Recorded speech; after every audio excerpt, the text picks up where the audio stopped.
Welcome to Bespoke Diaries. Today's article is on Diary of a Writer by Garima Nabh, author, podcast host, United Kingdom.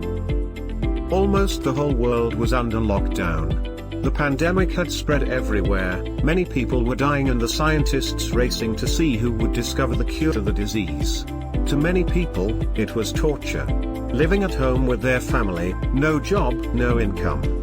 There were even cases of increasing domestic violence and cybercrime. Despite advances in modern science, it didn't stop the virus from continuously spreading. Garima was also at home with her brother and father. Having nothing to do, she decided to write a novel. Now writers may not earn as much as other professionals unless one is very lucky to sell a successful book. She may not have the talent but has the interest. She had been watching videos on YouTube and reading writing websites. But she needed someone to actually guide her. It was then that she searched on LinkedIn, trying to get someone to help her in writing her first full-length novel. Finally, she found the person. Anne Brady is her name. Anne lives in Cardiff Bay and has been a writer for over 30 years. Now she also works as a mentor. That's how Garima came across her on LinkedIn and contacted her. She was kind enough to accept her and they started working together. Garima finally found peace in that she had something to do. Every day watching news about the pandemic and death can leave one mentally shaken. If we aren't careful, such things can consume us and can also change us. So instead of focusing on the news, she focused on her writing. She focused on taking care of her family and friends whom she was in contact with. One thing the pandemic has certainly taught us is that life is fickle. Today you may be healthy and active, tomorrow you can get sick and die. She had watched her mother die of cancer. Every single day. It was a nightmare. But there was nothing we could do except to keep her as much comfortable as possible while she was alive. We have to value life and in turn, other human beings. People tend to be cruel, most of the time. It can be mentally, physically or even subtly, trying to get into your good grace before finally striking you like a viper before you even have the chance to react. It's said that when someone is a bully, it's because the person was bullied himself and therefore, seeks to hurt weak people. It's human nature to want to be in control of everything. We want to control people, situations and life itself. But that's not possible. Some people may call it nature, some call it God. No matter the designation, we can't deny the fact that there's a higher power which controls everything that happens in the universe. Even in fiction, writers write about different gods and goddesses, and how they can affect someone's life. So it's very important for us to be more caring and considerate of others. It's very easy to hate and hurt others, but it's more difficult to be caring and compassionate. She has been fascinated by the supernatural. She has read many fictional books on shapeshifters, vampires, ghosts and other fictional beings. As a writer, you have the liberty to write the story in any way, with any type of character and environment.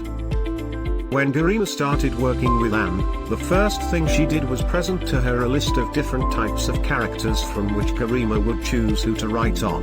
She chose a wizard. And it was from there that the story started. She has come far. Already working on her first draft. It will take time, given it's her first full-length novel.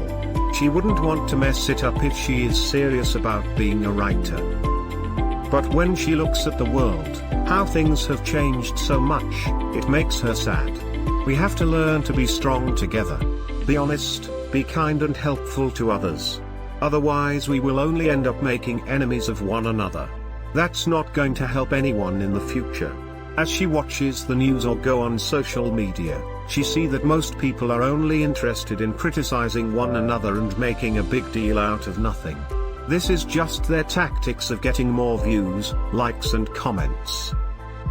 People are so much into social media, stuck to their computers and phones, they don't understand that they are just wasting their time. During the lockdown there were also people who used their time well. Either they took time to take better care of themselves and their family, or they tried to improve themselves like doing exercises at home. Some started a new hobby or did online classes. Some people even used that opportunity to look back at their career and decide to make changes. This is how we are meant to be. Not to limit ourselves to the dictates of the world. We each have to be our own individual. Not everyone can be strong physically, but we can be strong mentally. We have to know what's right and what's wrong, and work towards the right path. We should also try to get people who will support us. Even though it's a risk, but it's a risk we have to make, and pray that whatever are our decisions, should be right. During the lockdown, she had also tried to learn other things. She tried to improve her cooking and learn exercises. Though she doesn't expect to be a chef or anything like that, but she enjoys cooking. There's a say that the way to a man's heart is through the stomach. Well, it applies to everyone, not just men. Anyone with good cooking skills can impress others and make them happy. That's what this world needs now, more than ever, happiness. It's in our nature to be happy. Nobody likes to be sad and depressed. The only way to be happy is to love ourselves and others. No sickness or pandemic should stop that. The world has seen enough misery and death. It's time we stand up for what's right and win others with love, and not with hatred. Thank you for your time. Don't forget to like, subscribe and share. Do leave your thoughts in the comments section below. For similar type of article, please reach us at contact@thebespokediaries.com, or you can visit our website www.thebespokediaries.com.